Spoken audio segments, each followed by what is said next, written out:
Bab 371, Kebangkitan yang liar. Suara mendesing. Gambaran langit biru yang sempurna hancur ketika asap kuning membuat gerakan tidak menentu di seluruh langit. Itu mendarat di halaman yang luas, memperlihatkan orang di dalamnya. Itu adalah leluhur Huang Mei dan kroni-kroninya. Masing-masing menyandera seorang yang pingsan, Zuo Fan dan gadis suci Yun Suang. Melemparkan bagasi ke tanah, ketiganya terkekeh. Tepuk tangan. Dengan tepukan pelan, seorang pemuda tampan datang dengan belasan orang di belakangnya. Itu adalah Yu Nyong. Pangeran kedua mengangguk singkat pada bagasi itu. Setiap kali angin kuning bertiup, tidak ada yang bisa menangkapnya. Leluhur Huang Mei memenuhi reputasinya. Bahkan untuk memiliki Zuo Fan, rasa sakit di bagian belakang semua rumah diikat. Saya kagum, hahaha. Hai, terima kasih, Yang Mulia. Saya tidak seperti orang-orang bukan siapa-siapa, yang siapa. Hai, terima kasih, Yang Mulia. Saya tidak seperti orang-orang bukan siapa-siapa, yang tidak pantas menyandang nama mereka. Aku sudah menangkapnya bahkan sebelum aku menunjukkan terbuat dari apa aku. Terkadang aku merasa malu, tidak pantas menerima pujian pangeran kedua. Hahaha, leluhur sangat rendah hati. Saya yakin bukan Zuo Fan yang lemah, tetapi keterampilan leluhur yang luar biasa bisa mencapai kesuksesan secepat itu. Leluhur, Anda akan mendapatkan 10 pil kelas 8, yakinlah. Pangeran kedua bertepuk tangan dan tertawa sementara leluhur Huang Mei mengeluarkan tawanya yang menyeramkan.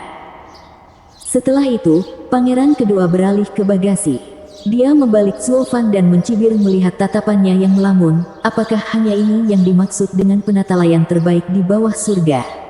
Inilah yang kamu dapat karena mengabaikan undanganku. Lalu dia menoleh ke Yun Suang dengan bingung. Leluhur, siapa ini? Hehehe, tidak tahu apa-apa. Sejak dia bersama Zuo Fan, dia harus menjadi seseorang yang penting baginya. Saya pikir gadis itu akan berguna bagi Yang Mulia, jadi saya membawanya. Leluhur Huang Mei mengangkat bahu. Pangeran kedua memecahkan bibirnya dengan banyak pujian. Kamu baik sekali, leluhur, hahaha. Dia membaliknya juga, memamerkan semua yang membuatnya cantik. Dia kagum, gadis suci Yun Suang. Leluhur, kenapa kamu menculik seseorang dari paroki? Maksudmu aku tidak bisa? Leluhur Huang Mei bingung. Sambil menyipitkan mata, pangeran kedua menarik napas dalam-dalam dan menunjukkan senyuman aneh. Tidak, kamu sempurna, leluhur. Bahkan, saya akan menambahkan 2 pil lagi sebagai ucapan terima kasih.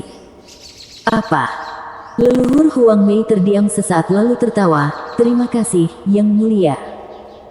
Dia pikir dia hanya membawa serta seorang gadis biasa, tetapi gadis itu terbukti berharga, memberinya bonus. Sambil menatap Yun Suang dengan baik, pangeran kedua berkata, leluhur, bisakah kamu membangunkannya?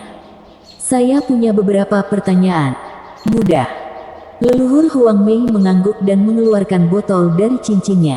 Dia menaruhnya di bawah hidung Yun Suang dan berkata, ini adalah narkotika berhargaku, impian 1000 tahun. Bahkan ahli Radiant State pun tidak bisa melawannya. Satu-satunya kesempatan mereka untuk bangun adalah jika aku membantu mereka, hehehe. Keterampilan leluhur luar biasa. Saya kagum. Pangeran kedua menangkupkan tangannya, lalu menunggu Yun Suang bangun. 15 menit kemudian, dengan suara merdu, Yun Suang bergerak. Hal pertama yang dilihatnya adalah senyuman bengkok pangeran kedua. Dia menangis, pangeran kedua. Nona, tidak perlu takut. Anda adalah tamu berharga di rumah saya. Anda aman di sini. Sambil nyengir, pangeran kedua memberi isyarat untuk diam. Yun Suang menatapnya dengan bingung.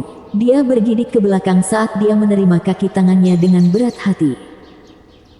Lapisan kelima dari tahap surga mendalamnya hampir tidak dapat dihitung sebagai apapun dibandingkan dengan para ahli surga mendalam lapisan ke-9 di sekitarnya, apalagi 5 ahli tahap radiant. Kejutan terbesar adalah leluhur alis kuning, di lapisan ke-8 Radiant Stage. Melihat begitu banyak tokoh besar di sekelilingnya, yang dia lihat hanyalah kematian. Kemudian dia melirik ke arah Zuofan yang sedang mengalami mimpi termanis yang bisa dibayangkan dan mengguncangnya. "Stuart Zuo, bangun. Bangun. Tidak ada gunanya. Zuofan sedang tidur seperti bayi." "Hahaha, Nona, hemat tenagamu. Hanya obat penawarku yang bisa membangunkannya." Leluhur Huang Mei tertawa. Yun Xuang menggigit bibirnya, menjadi panik dan takut pada pria di sekitarnya. Dia tahu Zuofan tidak bisa berbuat apa-apa seperti dia, tapi dia tetap dekat dengannya. Semakin dekat dia, semakin aman perasaannya. Sambil terkekeh dalam hati, pangeran kedua tersenyum ramah. "Nona Xuanger, saya pernah mendengar bahwa Anda adalah gadis suci. Tapi dengan semua peraturan paroki dan hambatan lainnya, aku tidak pernah merasa senang mengunjungimu. Bayangkan betapa terkejutnya saya ketika Anda malah datang kepada saya. Anda menghormati dan merendahkan saya dengan kehadiran Anda. Tamu yang sangat berharga, kamu menculik kami." Yun Xuang mendengus. Pangeran kedua tertawa. "Benar, tapi tidak apa-apa. Yang penting adalah Anda berada di rumah saya dan itu menjadikan Anda seorang tamu. Dan izinkan saya memberitahu Anda, saya tahu cara memperlakukan tamu saya.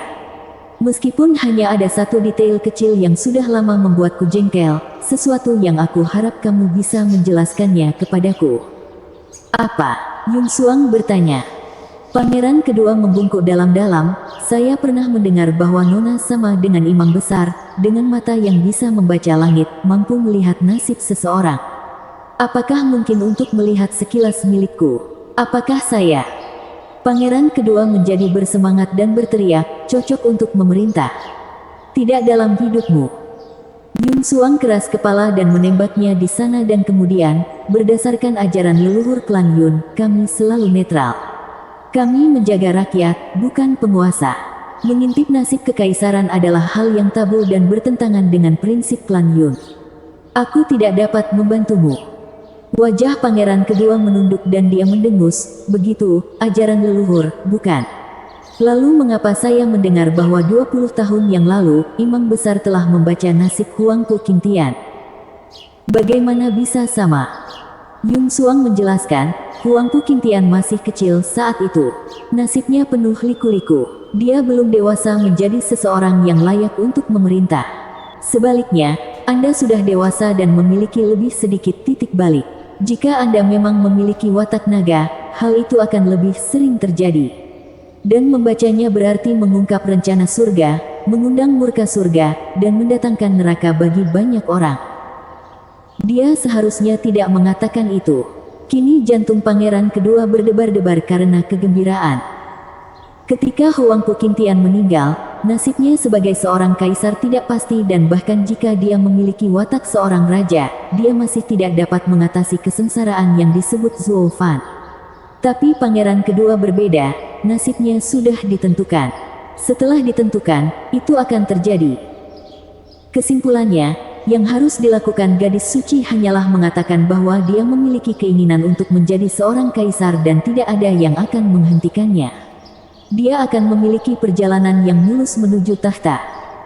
Khayalan pangeran kedua tentang keagungan tumbuh begitu besar sehingga matanya merah. "Tunggu apa lagi?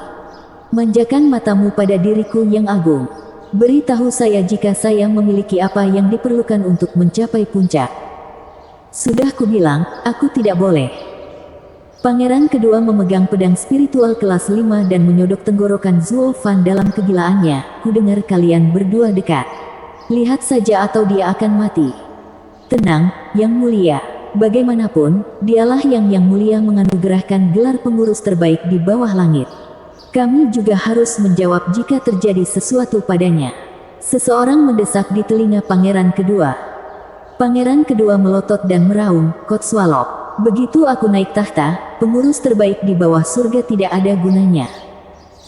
Dia sekarang menoleh ke Yun Xuang dan mengancam, "Lihat atau aku akan membunuhnya. Bukankah klan Yun selalu datang membantu masyarakat? Apakah kamu akan membiarkan orang ini menderita?" Yun Xuang terkoyak. Dia tidak bisa melihatnya mati atau menentang ajaran leluhurnya. Dia tidak bisa memilih. Dia melirik wajah Zuofan yang melamun dan mengingat peringatan kakeknya. Zuofan adalah anomali yang mengubah nasib dan dia harus membimbingnya di jalan yang lurus dan sempit. Mengingat tindakan tanpa pamrih Zuofan yang melompat ke depannya untuk menemui racun, dia akhirnya membuat pilihannya. Zuofan harus bertahan hidup. Baiklah, aku akan melakukannya. Yun Xuang mengangguk. Pangeran kedua sangat gembira. Dia mengambil kembali pedangnya dan meluruskan tuniknya. Kalau begitu, gadis suci, jika kamu berkenan. Yun Xuang menutup matanya dan kali berikutnya dia membukanya, matanya berubah menjadi jurang yang dalam. Hanya saja di dalam kegelapan tak berujung itu, ada kilatan samar yang bersinar, seperti bintang. Setelah beberapa saat, dia mendapatkan kembali penglihatannya yang normal dan menghela nafas. Ada apa, gadis suci? Apakah aku, pangeran kedua tidak bisa mengendalikan dirinya dengan gembira? Yun Xuang mengangguk sambil tersenyum santai, betapa beruntungnya, kamu tidak layak untuk memerintah. Saya tidak menentang nenek moyang saya. Oh, sungguh sebuah berkah. Ledakan. Pikiran pangeran kedua meledak, wajahnya berkedut saat dia mengoceh, "Ha Holy Maiden, bukankah kamu salah melakukannya lagi? Kakek telah mengajariku sejak aku masih kecil. Tidak ada kesalahan." Yun Xuang menyatakan, "Kamu tidak layak naik tahta.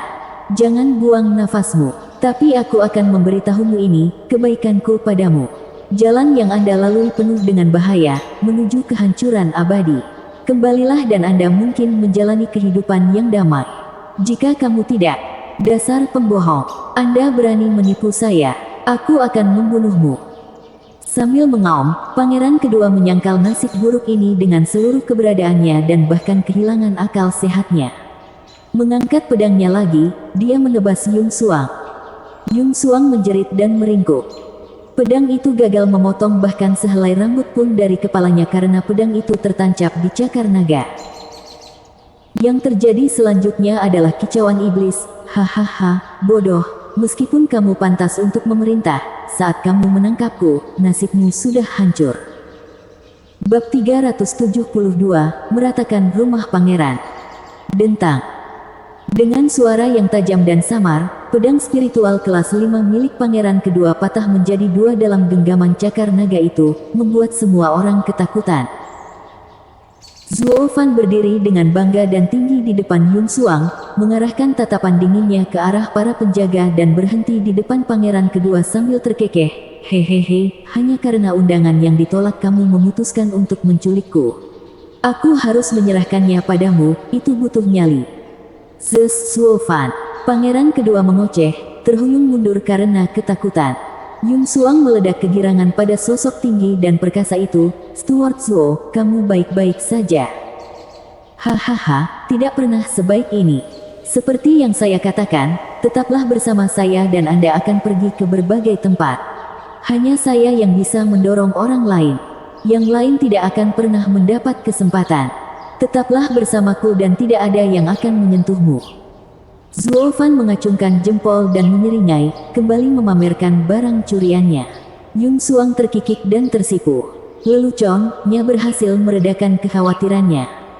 Leluhur Huang Ming menangis tak percaya, "Bagaimana? Hanya aku yang bisa membangunkanmu dari mimpi 1000 tahunku. Jika ada satu hal yang tidak saya pedulikan, itu adalah racun. Baik itu narkotika atau nekrotik, mereka tidak mendapat pengaruh apapun pada saya. Saya berada di tempat saya sekarang karena baik Regent Estate maupun ketujuh rumah lainnya, termasuk Pilking Hall, tidak dapat menangani saya. Jadi, apa yang bisa dilakukan pemula sepertimu? Aku hanya berpura-pura tertidur, penasaran siapa yang berani melakukan hal seperti ini." Menyipitkan mata, Zuofan terus mengejek, tangannya berputar-putar dengan energi hitam saat dia menoleh ke pangeran kedua, "Lihatlah, ini benar-benar bodoh. Tapi masih ada sesuatu yang menggangguku, bagaimana demi Tuhan, yang mulia yang bijaksana dan cerdik bisa berakhir dengan seorang putra yang bodoh. Bahkan bacaan Nona Suanger membuktikan bahwa Anda adalah yang terjauh dari seorang penguasa. Apakah itu membuatmu, bukan seorang pangeran?" "Hah?" Yun Xuang terkikik dan meninju dada Zuofan dengan tinju imutnya, lalu memutar matanya.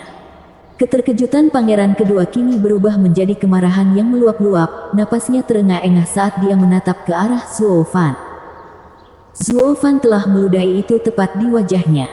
Dan sang pangeran yang sangat penting hanya memiliki satu reaksi logis terhadap hal ini, yaitu membentak penghinaan yang telanjang ini. Leluhur Huang Mei, untuk apa kamu berdiri? Singkirkan penjahat itu. Pangeran kedua meraung dan menunjuk ke arah Zuo Fan. Leluhur Huang Mei juga sudah muak dan menembakkan asap kuning ke Zuo Fan. Dasar bajingan kecil, menurutmu semua orang di bawahmu. Rasakan kekuatanku, mimpi 1000 tahun. Yun Suang merunduk di belakang Zuo Fan, yang hanya menyeringai jijik saat energi hitam menutupi mereka. Asap kuning menyelimuti keduanya dalam hitungan detik. Leluhur Huang Mei menjulurkan kepalanya dengan bangga pada pangeran kedua. Namun sebuah ledakan memotong kesempatannya untuk menyombongkan diri. Asap kuning itu berputar-putar, dan seiring dengan itu, asap itu semakin tipis hingga memperlihatkan massa hitam di tengahnya. Seni transformasi iblis. Zuo Fan memanggil kegelapan kembali ke dalam, matanya tampak semakin dingin setiap detiknya. Apa yang terjadi dengan impian 1000 tahunku? Leluhur Huang Mei tergagap. Zuo Fan menatapnya dengan tatapan dingin, suaranya dipenuhi kebencian, makanlah. Leluhur Huang Mei berkeringat banyak. Zuo Fan lebih seperti monster daripada rumor yang beredar. Dia telah mengabaikan narkotika itu seolah-olah itu bukan apa-apa. Leluhur tahu bahwa Zuo Fan adalah seorang kultivator tubuh, senjata terhebatnya adalah kedua tinjunya sendiri. Sekarang narkotika itu gagal, pengguna racun seperti dia hanyalah bebek yang duduk, ditakdirkan untuk mati di Zuo Fan yang gila. Karena itu, pilihan tindakan terbaik dan satu-satunya adalah berlari sekuat tenaga. Leluhur Huang Mei memberi hormat singkat kepada pangeran kedua dan berkata tanpa ragu sedikitpun, "Yang mulia, semoga takdir mengizinkan kita bertemu lagi, selamat jalan. Oh, dan jangan lupa, Yang Mulia masih berhutang 12 pil padaku." Leluhur Huang Mei menjentikkan lengan bajunya dan berlari seperti angin kuning. Pangeran kedua menginjak dengan marah. Orang bodoh tua ini tidak bisa berbuat apa-apa dan masih mengharapkan aku membayar. Aku paling benci tipenya. Namun dia tidak sempat mengumpat ketika angin kuning menghantam halaman dengan keras. Leluhur Huang Mei tergeletak di tanah, darah keluar dari mulutnya. Di sebelahnya ada wajah dingin Zuo Fan, tangan kanannya yang merah menyala mencengkeram leher lelaki tua itu. Kamu main-main denganku dan sekarang kamu ingin lari. Kamu pikir kamu bisa lolos begitu saja? Mata Zuo Fan bersinar karena kebiadaban. Leluhur Huang Mei berseru, "Pelayan Zuo, lepaskan aku. Pangeran kedua membuatku." Sebuah borgol yang nyaring menutupi wajah lelaki tua itu menghentikan rengekannya. Zuo Fan mencibir, "Kita berdua tahu aku bukan orang bodoh, jadi berhentilah menyatakan hal yang sudah jelas. Meskipun dia pelakunya, Anda adalah anteknya. Dalam kedua kasus tersebut, tidak ada yang meninggalkan tempat ini hidup-hidup." Terengah-engah, leluhur Huang Mei kewalahan dengan kemampuan Zuo Fan dalam melakukan kekejaman, bahkan sampai membunuh siapapun yang menganiaya dia. Jika dia tahu, dia tidak akan pernah menerima pekerjaan itu bahkan untuk 20 pil. Saat energi hitam keluar dari Zuo Fan dan dia melihat haus darah di matanya, leluhur Huang Mei menjadi putih seperti kertas, termasuk alisnya, saat dia memohon, "Tunggu, Steward Zuo, jangan bunuh aku. Biarkan aku pergi dan aku akan melakukan apapun. Bukankah klan Luo Anda baru saja dipromosikan? Anda harus kekurangan laki-laki. Saya seorang ahli Radiant Stage lapisan ke-8, saya bisa berdiri di sisi Anda, menjanjikan hidup saya kepada Anda." Energi hitam melayang sesaat sementara Zuo Fan mempertimbangkan usulnya. Mata leluhur Huang Mei berbinar dan dia menggenggam sedotan. Namun sudah terlambat, ketika Zuo Fan menggelengkan kepalanya dan energi hitam keluar. "Maaf, kami sudah memiliki peracun, tetua rumah alkimia, Vicious Pill King. Kami tidak membutuhkanmu. Dia hanya seorang kultivator surga yang mendalam, sementara saya berada di tahap Radiant," teriak leluhur Huang Mei. Zuo Fan menggelengkan kepalanya, "Hahaha, aku sendiri yang memilih setiap tetua klan Luo. Tak satu pun dari mereka akan menolak keras saat menghadapi kematian. Disinilah Anda gagal. Zuo Fan diselingi dengan penutup energi hitam menelan leluhur Huang Mei secara utuh.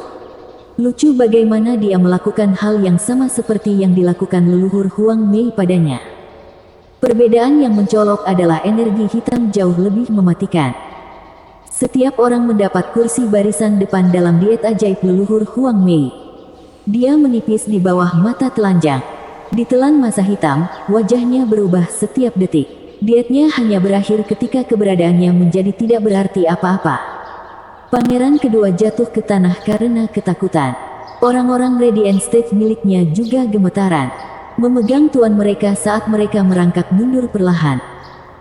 Zuo Fan hanya berada di lapisan ketiga dari surga yang mendalam, namun bagi semua orang yang hadir, dia bukanlah ahli nomor satu di Tianyu, seorang yang aneh. Dengan betapa leluhur Huang Mei hanyalah debu yang tertiup angin, bagaimana mereka bisa mendapatkan hasil yang lebih baik?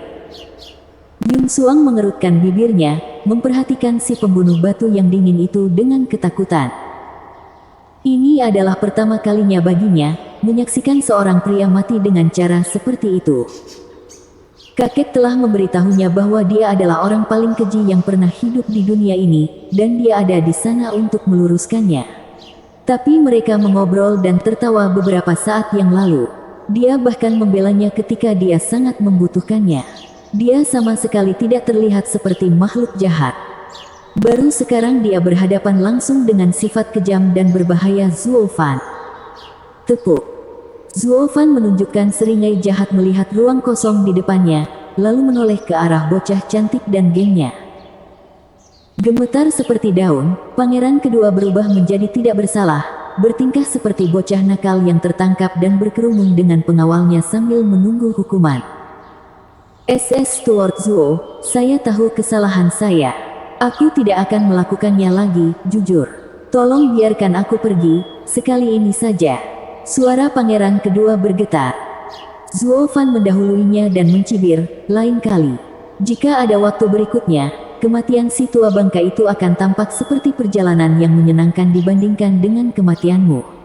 Mengerti? Iya. Gigi pangeran kedua bergemeretak saat dia menganggukkan kepalanya. Para penjaga tetap bungkam, meskipun tuan mereka jelas-jelas merasa terhina. Apalagi yang bisa mereka lakukan?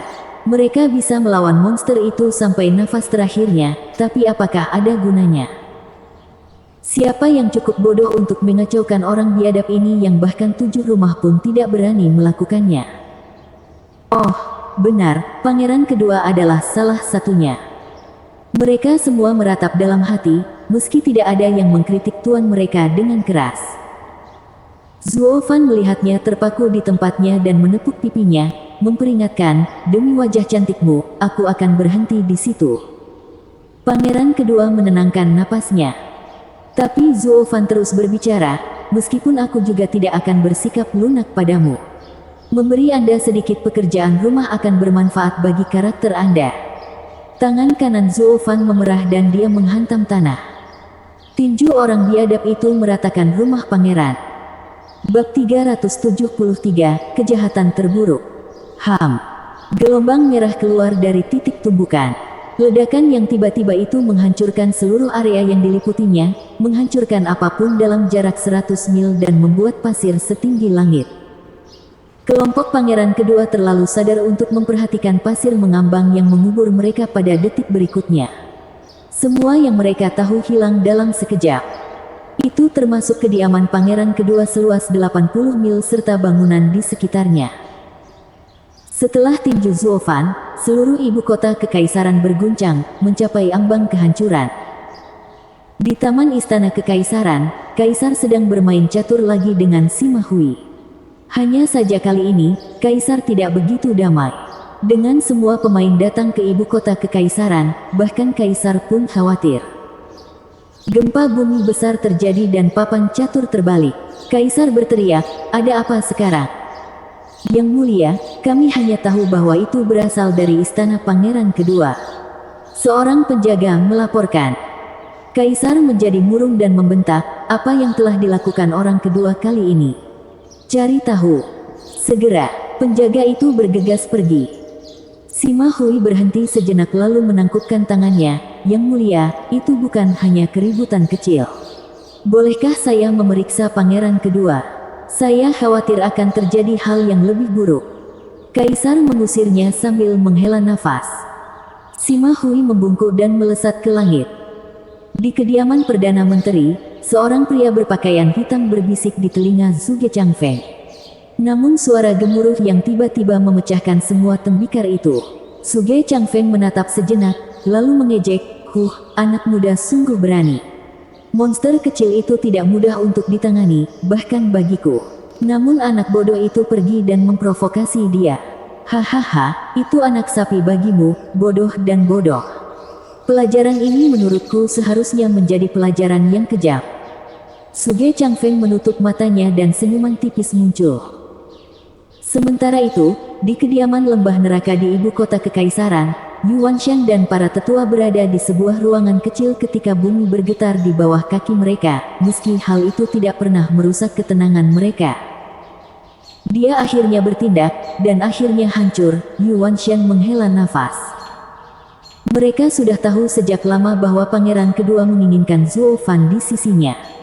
Mereka bukanlah rumah sekutu pertama pangeran kedua tanpa alasan. Mereka bahkan mengingatkan dengan keras hal setengah bodoh itu. Zhuo Fan adalah salah satu pelanggan tangguh. Tapi mereka berpikir, apakah orang bodoh yang keras kepala ini tahu nasihat yang baik ketika dia mendengarnya? Itu hanya akan berhasil untuk menghasutnya. Jadi, kabut bijak ini menutup pintu di hadapannya alih-alih berada di bawah orang biadab yang sama seperti pangeran kedua saat ini. Tindakan Zhuo Fan keras dan jelas bagi semua orang. Yuan Shan menoleh ke Yuming, anak ini terlalu gegabah. Apakah kerjasama masih bisa dilakukan? Kami tidak punya pilihan, tidak ketika semua mata tertuju pada Regent Estate. Makanan ternak selalu menjadi yang pertama jatuh dan kita akan jadi seperti itu jika kita terlalu dekat dengannya. Dari semua pangeran, pangeran tertua terlalu cerdik untuk berpihak dan pangeran ketiga ceroboh. Meninggalkan pangeran kedua sebagai satu-satunya pion yang masih bisa digunakan. Pilihan sudah dibuat untuk kita. Yuming menghela nafas, kita berada di persimpangan jalan. Pasukan lembah neraka juga menghela nafas, bagaimana kita bisa sebodoh itu berakhir seperti ini? Para pemain lain juga memperhatikan gangguan yang terlihat jelas. Fatih dan Putri Yongning sedang berlari menuju rumah pangeran kedua ketika gempa bumi terjadi, diikuti oleh gelombang pasir. Hal itu menekan mereka begitu berat, bahkan mereka merasa sulit bernapas.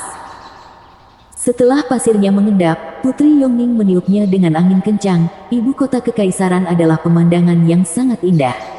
Dari mana datangnya semua pasir ini? Aku yakin bocah itu ada hubungannya dengan hal itu. Paling, si gendut mengusap alisnya sambil melaju sambil bergumam, kuharap kita belum terlambat. Mereka bilang anak itu sangat suka mempermainkan orang lain. Semoga dia belum mengambil tindakan. Putri Yongning bertanya, kakak ketiga, apakah kamu mengatakan sesuatu? Jika kita terlambat, kita akan melihat mayat saudara kedua. Tidak, mungkin tidak ada mayat yang tersisa. Demi Tuhan, apa salahnya saudara kedua terus melecehkan orang itu? Pria gemuk itu menutup wajahnya. Putri Yongning tidak mengerti, bukankah kita akan menyelamatkan Zhuo Fan dan Yun Suang? Mengapa saudara kedua yang dalam bahaya? Orang aneh itu tidak membutuhkan bantuan kita sejak awal. Menurutmu preman saudara kedua bisa menahannya? Siapa yang tahu keadaan saudara kedua setelah Zhuo Fan selesai dengannya? Saya sungguh berharap masih ada nafas yang tersisa di suatu tempat. Si gendut menggelengkan kepalanya dan Yongning tampak sedikit bingung. Maksudmu, Zhuo Fan begitu luar biasa sehingga bahkan sebagai korban, dialah yang merusak rumah saudara laki-laki kedua. Dan dia rela membunuh seorang pangeran. Oh, Yongning, masalah ini melampaui apa yang dapat dipahami oleh kepala kecilmu. Dunia ini penuh dengan kejahatan. Tapi Zhuo Fan mengambil kuenya, kejahatan terburuk dari semuanya. Tidak apa-apa jika Anda tidak menginjak kakinya, tetapi begitu Anda melakukannya, Tuhan akan membantu Anda. Tidak ada titik terendah yang tidak akan dia ikuti. Si gendut menghela nafas, apakah kamu kenal tuan muda tertua di Regent Estate? Tahukah Anda betapa hebatnya dia? Yah, bahkan dia tidak lolos, akhirnya digigit sampai mati oleh Zhuo Fan. Sejak saat itu, pepatah kamu boleh macam-macam dengan Raja Neraka tetapi jangan pernah dengan Zhuo Fan menyebar kemana-mana. Yongning mengedipkan matanya yang murni. Namun tidak peduli betapa mengerikannya gambar yang dilukis dengan lemah, itu hanya berhasil mendorongnya untuk mencari tahu tentang Zhuo Fan. Aku bertanya-tanya, siapakah kejahatan terburuk yang membuat seluruh dunia, bahkan para pangeran dan Regent Estate, takut padanya? Langkahnya semakin cepat, untuk menyelamatkan saudara laki-laki kedua, tentu saja, tetapi lebih dari itu untuk melihat dengan matanya sendiri keanehan yang disebut Zhuo Fan. Jalanan melintas dan keduanya tiba dalam waktu singkat di TKP. Namun pemandangan itu membuat mereka terdiam. Rumah besar pangeran kedua tidak ditemukan, digantikan oleh pasir dan lebih banyak pasir. Semua orang memandang ke sekeliling dengan tercengang melihat gurun di jantung ibu kota kekaisaran yang berkembang. Dua orang terlihat di lautan pasir yang luas, Zhuo Fan dan Yun Xuang. Gadis itu bahkan berdiri di atas ubin, seolah tidak ingin merusak kecantikannya. Namun demikian, perubahan pemandangan yang tiba-tiba bahkan membuat Yun Xuang ternganga. Akhirnya dia sadar, pengurus Zhuo bukan hanya jahat, tapi juga bencana. Seseorang yang keberadaannya hanya untuk menyiksa orang lain. Mata Yun Xuang bersinar dengan tekad saat dia menatapnya. Serangan datang dari para penjaga saat kepala mereka muncul dari pasir. Mereka memucat melihat dunia pasir di sekitar mereka dan berteriak, "Yang mulia! Di mana yang mulia?" Urutan pertama bisnis Zhuo Fan adalah senyum jahat khasnya dan kemudian berjalan di depan pasir yang datar. Dia memasukkan tangannya ke dalam dan menariknya. Hasil panennya, manusia pucat. Dan bukan sembarang manusia, tapi pangeran kedua sendiri, Yuan Yong. Hanya saja pria itu mengenakan pakaian robek dan ekspresi terbelakang terlihat di wajahnya. Tanpa sikap sombong, dia lebih terlihat seperti pengungsi, seluruh tubuhnya menggigil. Pangeran kedua, para penjaga berteriak, tetapi berhenti ketika mereka melihat tatapan dingin Zhuo Fan. Zhuo Fan tersenyum dan mengguncang sang pangeran seperti kain, "Kamu menginginkan tahta, kan? Hai, sungguh mimpi yang indah. Lihat bagaimana aku akan menghilangkan rasa hormatmu, mencambukmu di jalan-jalan ibu kota kekaisaran, dan menjadikanmu semua penghinaan yang bisa dibayangkan." Pangeran seperti itu tidak akan pernah bisa naik tahta, karena dia tidak mempunyai rasa hormat untuk dibicarakan, kecuali dialah satu-satunya penerus. Zhuo Fan menyipitkan mata, seolah sedang mengajar. Pangeran kedua gemetar seperti daun, kepalanya juga, tidak, aku mohon, tolong jangan lakukan ini padaku. Atau aku tidak akan pernah bisa tetap menjadi pangeran. Saudaraku, tolong bantu aku dan biarkan saudara kedua. Tawa sederhana bergema. Zhuo Fan tahu siapa dia, menunjuk dengan tepat bola lemak babi yang masuk. Hahaha, gendut, kamu benar-benar saudara yang berharga. Aku yakin kamu sudah tahu sifat marahku sekarang, namun saudara laki-lakimu yang kedua ini punya nyali untuk menculikku. Zhuo Fan menyelesaikannya dengan dua tamparan keras di wajah pangeran kedua, begitu kuat hingga dia meludahkan dua gigi dan darah. Kemudian dia melanjutkan dengan nada standarnya yang jahat, "Saya hanya ingin mengikatnya dan mengaraknya di jalanan. Lagi pula, aku hanya berusaha membantu. Siapa yang tahu ide bodoh dan terbelakang apa yang akan muncul dari penjahat lain yang selanjutnya akan digunakan untuk melawanku. Saya bukan orang yang sabar dan tidak ingin berurusan dengan mereka semua." Fatih mengangguk, "Saudara Zhuo, begitu. Dunia ini penuh dengan orang-orang yang bodoh dan ceroboh, tapi dia adalah saudara keduaku. Tolong biarkan dia pergi. Anda sudah memberi contoh padanya, bukan? Hahaha. Ya, kamu mengubah saudara kedua menjadi seperti ini, dan meratakan rumahnya. Bukankah balas dendam itu cukup?" Putri Yongning cemberut, memelototi Zhuo Fan namun dia tidak bisa menaruh hatinya di dalamnya. Dia bahkan tidak menyukai Zhuo Fan. Dengan berbicara tentang balas dendam, dia membenarkan tindakan Zhuo Fan. Si gendut bergerak dan memutar matanya.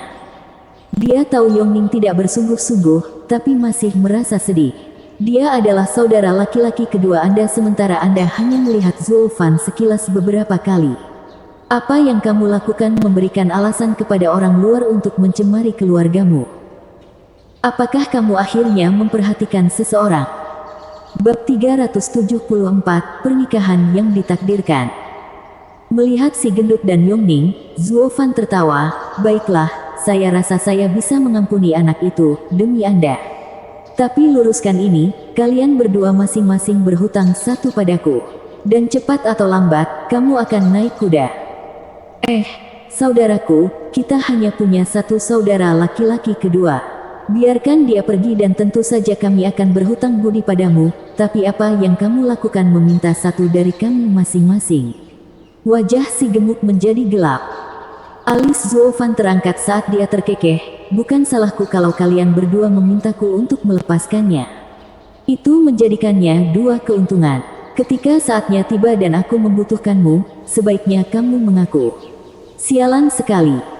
Itu adalah pemikiran bulat di benak setiap orang. Tetapi semakin mereka melihat pangeran kedua yang tergantung pada seutas benang di cakar Zulfan, semakin mereka harus mengangguk. Zulfan tertawa dan membuang pionnya. Dia pergi ke Yun Suang dan berkata pada si gendut, mari kita berhenti di sini. Ketika saya membutuhkan sesuatu, saya pasti akan mampir. Sampai jumpa. Dan pergi bersama Yun Suang. Putri Yongning buru-buru menahan Yun Suang. Aku dan Suanger bisa dibilang bersaudara dan ingin berkumpul setelah lama tidak bertemu. Maksudku, Suanger pasti gemetar karena ketakutan yang mengerikan itu dan sebagai saudara perempuannya, adalah tugasku untuk menjaganya. Kakak ketiga, teruskan saja tanpa aku. Yongning, sebenarnya aku tidak, Yun Suang menjelaskan, tapi Yongning menatapnya sekilas. Zulfan mencibir, Putri Yongning, Suanger adalah ahli surga yang mendalam, sementara Anda jauh di bawahnya. Mengapa dia membutuhkanmu? Bagaimana kalau ini? Ketika seorang gadis menderita trauma yang sangat parah, itu tidak ada hubungannya dengan kultivasi seseorang. Apa yang kalian ketahui? Alis Yongning terus bergerak saat dia mengejek Zulfan. Fatih mengerutkan kening, Yongning, itu sudah cukup. Anda pikir saya tidak tahu apa yang sedang Anda lakukan. Anda mencoba untuk keluar dari hukuman. Bahkan jika kamu pergi bersama Nona Yun Suang ke paroki, ayah kekaisaran akan meminta seseorang menyeretmu kembali. Oh, gendut, kamu salah tentang sesuatu. Nona Yun Suang akan datang ke kompleks kemakmuran, untuk bersama klan Luo dan tidak kembali ke paroki. Apa? Keduanya tersentak kaget, lalu menatap Yun Suang. Dia adalah gadis suci paroki, yang berikutnya akan menjadi kepala klan. Lalu kenapa imam besar mengirimnya ke orang lain? Mata Yun Suang memerah dan dia mengangguk, kakek menyuruhku menjadi pelayan steward Zuo dan memenuhi kebutuhannya.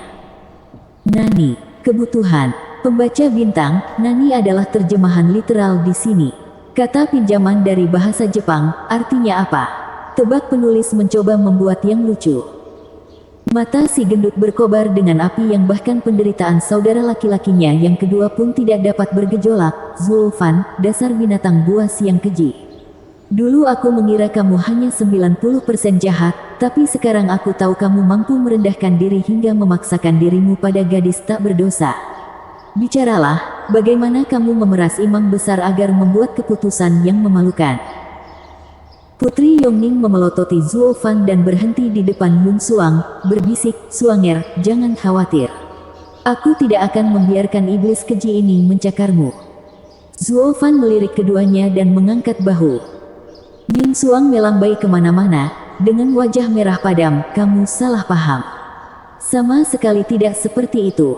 Kakek menganggap pengurus Zuo terlalu jahat dan ingin aku membimbingnya.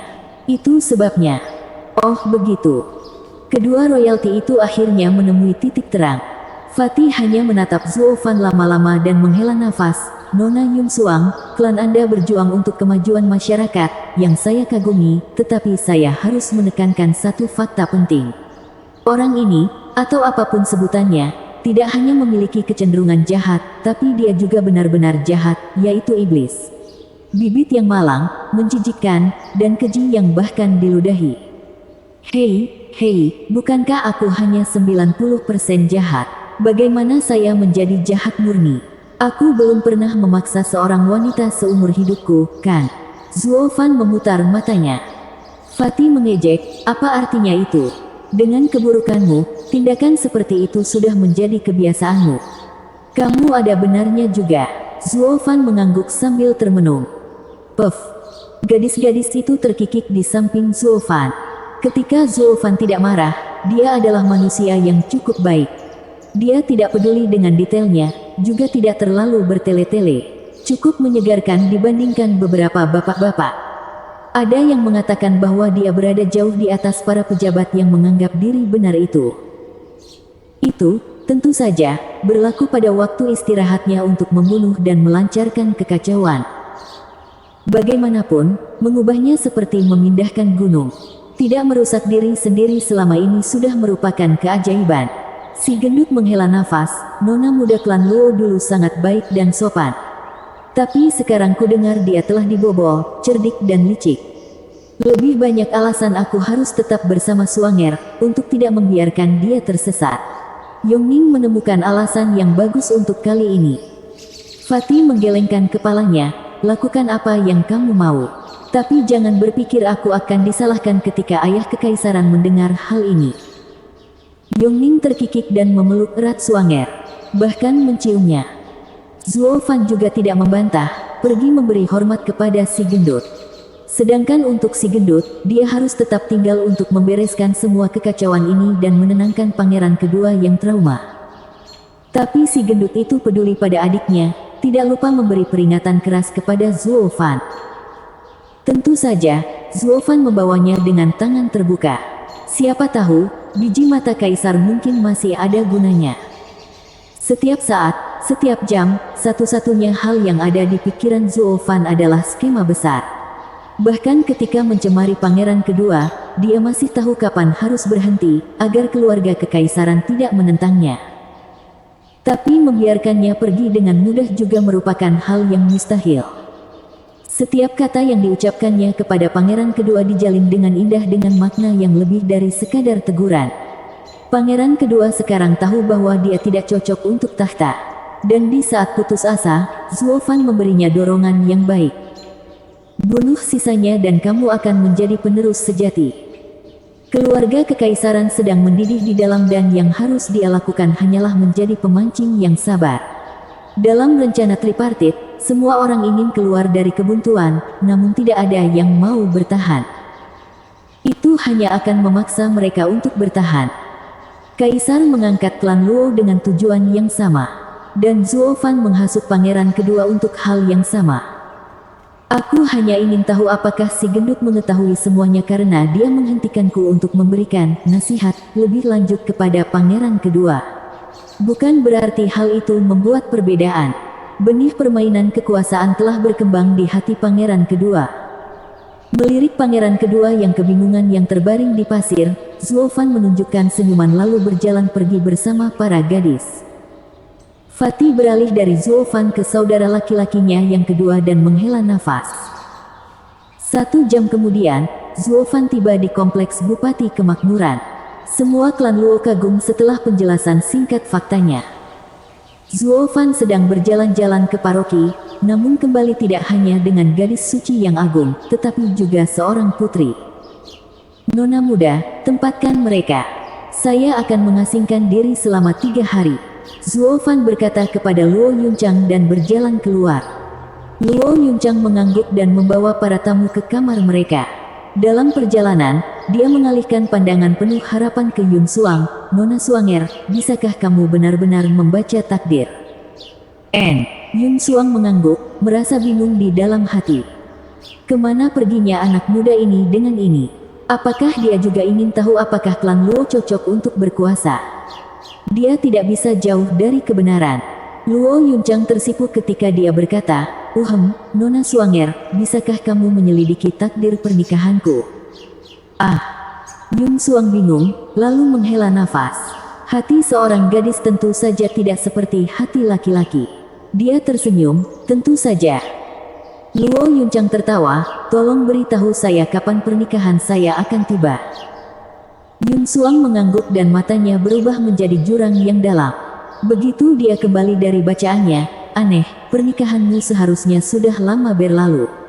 Ini tidak selalu buruk, tetapi menurut saya itu rusak pada suatu saat. Mungkin. Matanya bersinar sesaat, lalu dia menggelengkan kepalanya, maafkan aku, tapi aku tidak bisa melihat pernikahanmu. Mengapa? Luo Yunchang menangis. Yun Suang menghela nafas, karena Steward Zuo. Pernikahan Anda seharusnya sudah 8 tahun yang lalu. Tapi Steward Zuo, yang berada di luar takdir, mengubah takdir pernikahan Anda. Ini membuat nasibmu saat ini menjadi kacau dan aku tidak bisa lagi melihatnya. Maksudmu, dia merusak takdir pernikahanku. Itu membuatnya bertanggung jawab, kan? Mata Luo Yunchang bersinar gembira. Yun Suang terkejut, lalu mengangguk, seolah-olah dia ada yang salah. Besar, terima kasih, Nona Yun Suang. Luo Yunchang tidak pernah sebahagia ini. Yun Suang tidak tahu apa-apa. Yongning di samping, menggelengkan kepalanya dan berkata, Suanger, bagaimana dengan milikku? Sementara itu, di dalam sel yang gelap dan lembab, seorang lelaki tua beruban dan berdarah dipaku pada sebuah tiang.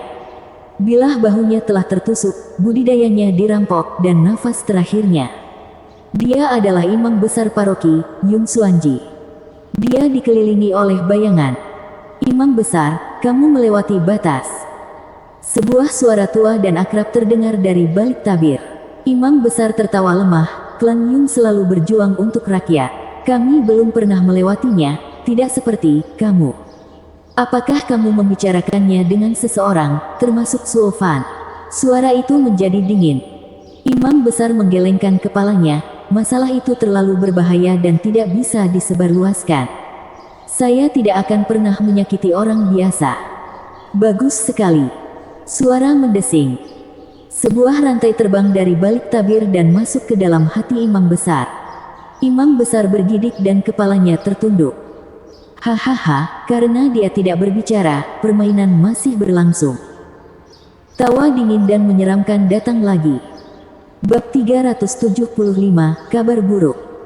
Di ruangan batu seluas 100 meter persegi, Zuo Fan mengangguk setelah melihat sekeliling.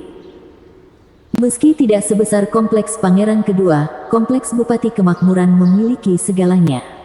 Bukan ruang budidaya yang buruk. Dia memasang susunan penyempurnaan tubuh di lantai dan mengeluarkan sayap abis pantong butterfly. Alih-alih mengubahnya menjadi harta iblis terbang, dia sudah terbiasa memiliki sayap sehingga Zuo Fan menganggapnya sebagai pilihan yang lebih baik jika sayap itu menempel di punggungnya. Menelusuri sayap biru sepanjang 20 meter dengan tangannya, Zuo Fan menghela nafas dan menyeringai. Dia sangat senang ketika putra mahkota datang membawa hadiah ini. Menatap pertunjukan cahaya yang mempesona dari bawah dan merasakan kesejukan dari barisan, tangan Zuo Fan menggerakkan gerakannya. Bersamaan dengan kilatan petir, sayap-sayap itu perlahan melebur ke dalam susunannya. Zuo Fan gemetar. Setelah menyempurnakan kaki kilin, melakukan hal yang sama hanya dengan sayap binatang spiritual tingkat 7 sangatlah mudah. Bahkan patah tulangnya tidak mendapat reaksi apapun darinya. Zuo Fan duduk dalam barisan selama 3 hari, dengan mata terpejam, tidak peduli dengan urusan luar. Selama ini Arai tersebut melakukan keajaibannya dalam merekonstruksi tubuhnya dengan segala cara, tetapi pada akhirnya selalu kembali ke bentuk aslinya. Zuo Fan membuka matanya dan berdiri. Punggungnya menggeliat dan sayap spektral terbuka, mengeluarkan aura menawan dan mempesona. Dengan sebuah penutup, angin kencang membawa ruangan itu ke tengah badai. Saat itulah nuansa biru bersinar dan menyelimuti Zuo Fan. Seolah dia sedang berjalan di antara sinar matahari biru. Zuo Fan paling mengetahui tubuhnya. Jika ada ahli di dekatnya, cahaya itu akan mengirimnya ke alam mimpi. Itu semua tergantung pada kekuatan jiwa seseorang, tapi yang bisa dilakukan hanyalah memberiku waktu sejenak. Dengan demikian, kultivator tahap surga mendalam lapisan ketiga ini dengan sayap binatang spiritual tingkat 7 yang baru, tidak hanya kecepatannya ditingkatkan tetapi cahaya biru di sekelilingnya dibuat untuk pertahanan alami. Itu adalah trik yang bagus dalam menyerang dan bertahan, terlepas dari tindakannya. Zuo Fan tertawa bangga. Dengan alisnya yang berkedut, sayapnya ditarik dan dia berjalan keluar. Suasana hatinya memburuk ketika mata kanannya perih. Sambil bersenandung, tatapan biru keluar dari matanya dan 3 lingkaran cahaya emas muncul di dalamnya. Mata kekosongan ilahi, tahap ketiga. Zuo Fan tertegun dan kemudian tertawa lagi. Karena keberuntungan, pemurniannya benar-benar meningkatkan mata kekosongan ilahi miliknya. Ketika dia memikirkan tentang skill tahap ketiga, dia tahu alasannya. Itu karena resonansi, mengambil jalan berbeda menuju tujuan yang sama. Kalau tidak, itu akan memakan waktu lebih lama. Tapi karena dia sudah mendapatkannya, dia tidak mau melihat hadiah kuda di mulutnya. Dia menjadi lebih kuat, bukan? Dia akhirnya bisa bertarung melawan ahli tahap ethereal. Darahnya mendidih, berjalan cepat keluar. Dia sedang mencari rekan tanding yang baik untuk menguji tahap ketiga. Bergemuruh. Dia membuka pintu batu itu dan sinar matahari yang menyilaukan serta udara segar mencerahkan suasana hatinya. Sekarang, siapa yang akan melawanku? Zuo Fan meraung. Sebelum dia bermain petak umpet dengan Li Jingtian dan para tetua lainnya, lengkungan anggun mendekat, mendorongnya untuk diam. Steward Zuo, semua kejahatan dimulai dengan kekerasan. Mohon menahan diri. Zuo Fan tercengang. Dia berbalik untuk melihat Yun Suang di sana. Hanya berlebihan yang aku tahu. Dan bagaimana kamu tahu aku keluar dari pengasingan? Zuo Fan mengerutkan kening, apakah matamu mengungkapkannya kepadamu? Meski begitu, mereka tidak bisa melihatmu. Aku sudah menunggu di sini selama ini sampai kamu keluar.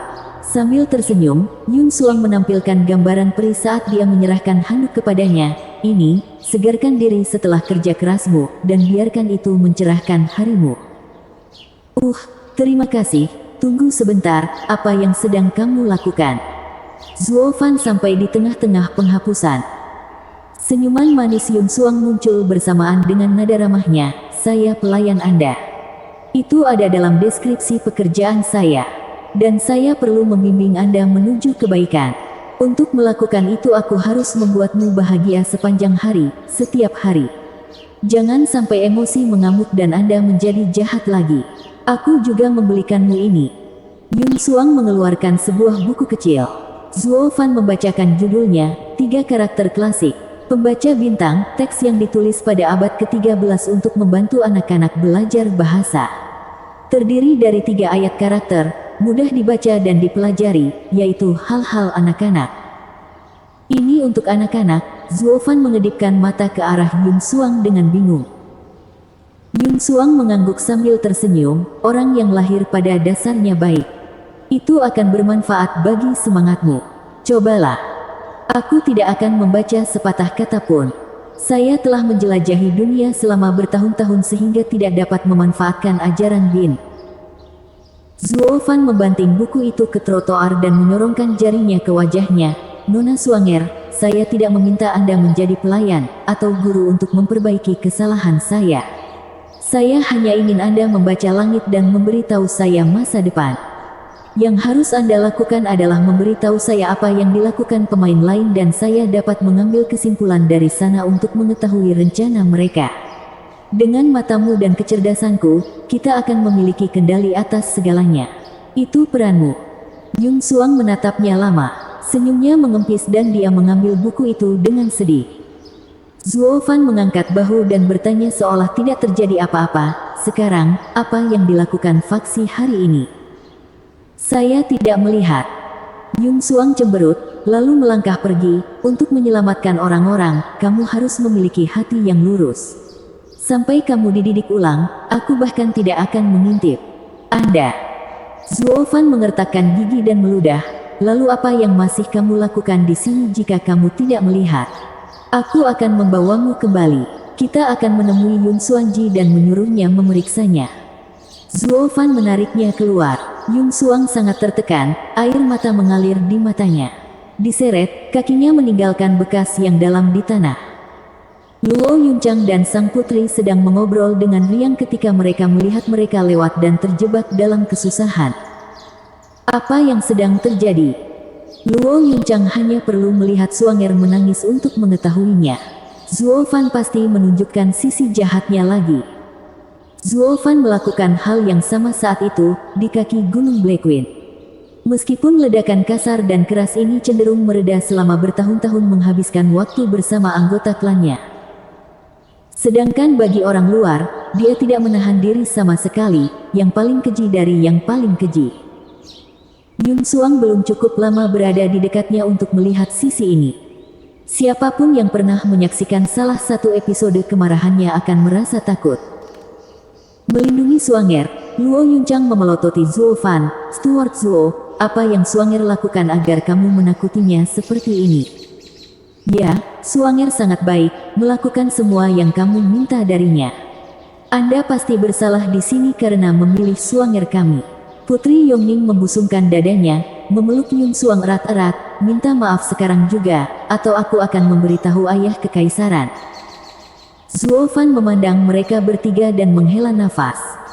Belum lama ini dan gadis-gadis ini sudah menjadi satu kelompok. Sambil menggelengkan kepalanya, Zuo Fan menarik napas panjang untuk mendinginkan jetnya. Putri Yongning, apakah Anda akan menemui Yang Mulia agar saya dihukum? Katakan padaku, apakah masalah pangeran kedua sudah selesai? Tentu saja, tapi itu semua karena saudara ketiga memintamu untuk menganggapnya sebagai kesalahan saudara kedua. Ayah kekaisaran tidak akan menyia-nyiakan kata-katamu dan akan menerimamu. Sang putri tampak sangat senang. Zuo Fan mencibir dalam hati. Permintaan Fatih hanya untuk menyelamatkan kulit kaisar.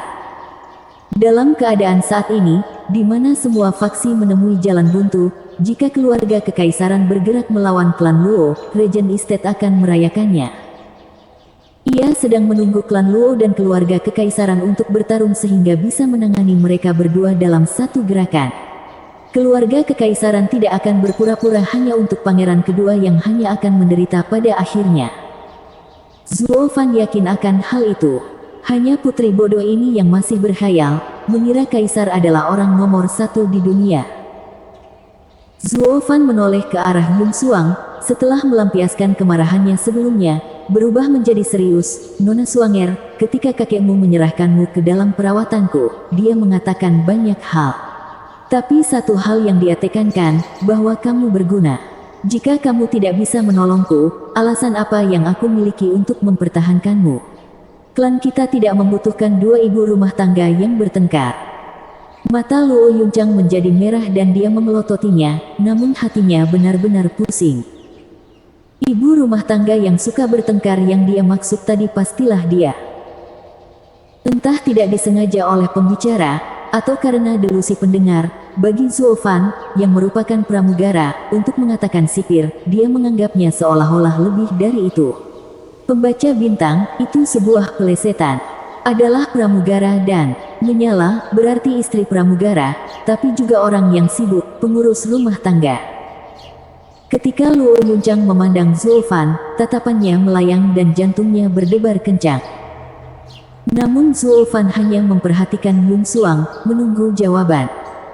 Yun Suang melepaskan diri dari pelukan sang putri dan Luo Yunchang, lalu bergegas keluar pintu. Zuo Fan menghela nafas. Ini juga berhasil. Dengan klan Yun yang netral, dia tidak takut Holy Maiden akan berakhir di faksi lain. Yun Suang membuka pintu dan menabrak seorang anak berusia 8 tahun, melemparkannya ke tanah. Yun Suang berteriak, "Xiao Dongzi, apa yang kamu lakukan di sini?" "Suster Suanger." Xiao Dongzi terisak, "Kakek, sudah meninggal." "Apa?" Yun Suang menangkap dan memucat. Zuo Fan yang tenang juga membeku dan kemudian ekspresi tidak percaya muncul di wajahnya. Seseorang membunuh imam besar 4 pilar, pesilat setengah dewa Yun Suanji. Siapa yang berani melakukan kejahatan keterlaluan di jantung kekaisaran? Bersambung.